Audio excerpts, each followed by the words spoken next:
Thank you, Mr. President, members of this distinguished body, guests who remain in the gallery. At first blush, I thought I would come here and try to redirect the discussion to the issues at hand with this particular piece of legislation.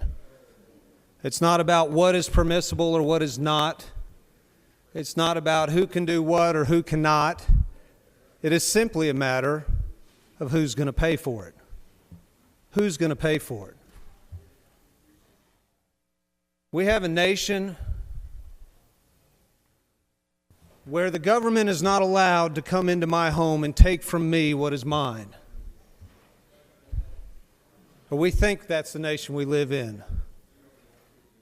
But for the last 40 years, the state of Georgia has gone into the homes of Georgians and taken of their property and dispersed it, some of which eventually paid for the destruction of human life.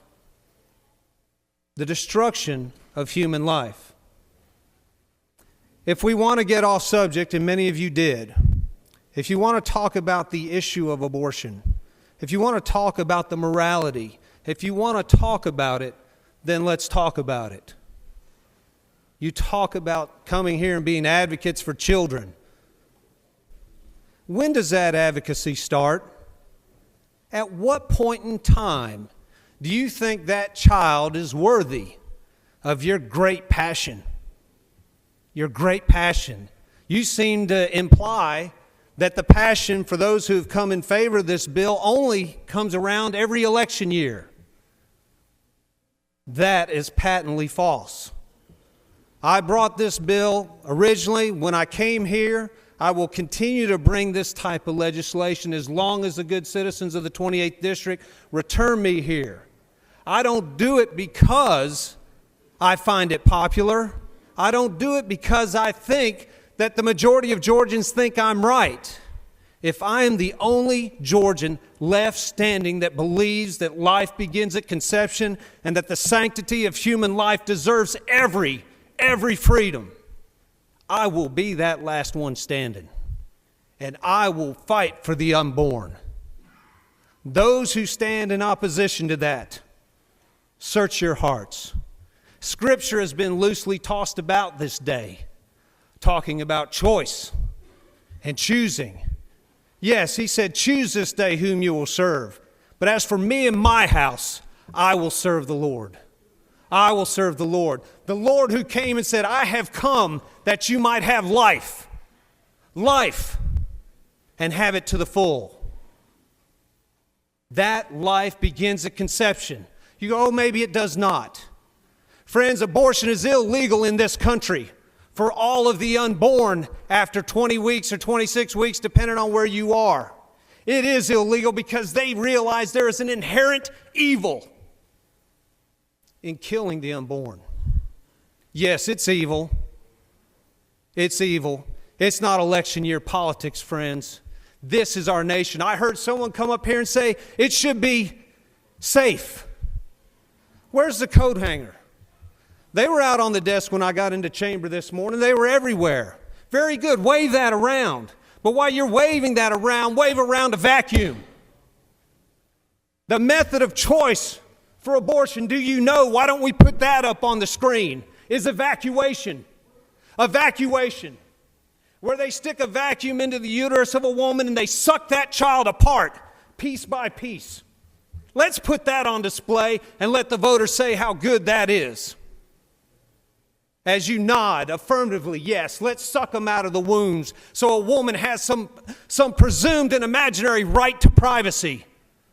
The Supreme Court has been wrong before, and they have corrected. They're wrong on this one, and they will be corrected. They will be corrected. The life of the unborn should be protected above all things. We do some pretty silly things down here in this chamber, but we should stand for the rights of the unborn. No questions asked. I don't care how they were conceived. I don't care where they were conceived and under what circumstance, because that child doesn't know that. That child has every right, the powers of this law and this legislative body put out there. So this isn't election year politics, friends. This isn't religion, as was implied by others. This is a matter of the heart. A matter of the heart. As for me and my house, I'll serve the Lord.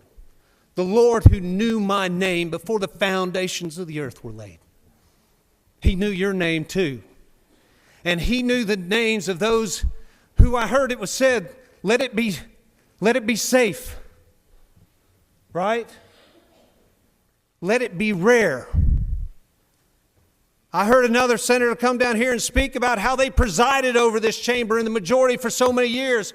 Let me hear about how rare it was in Georgia for the unborn to be slaughtered. Somebody tell me and speak for the 55 million we have killed without mercy. What our nation would look like if they were here today.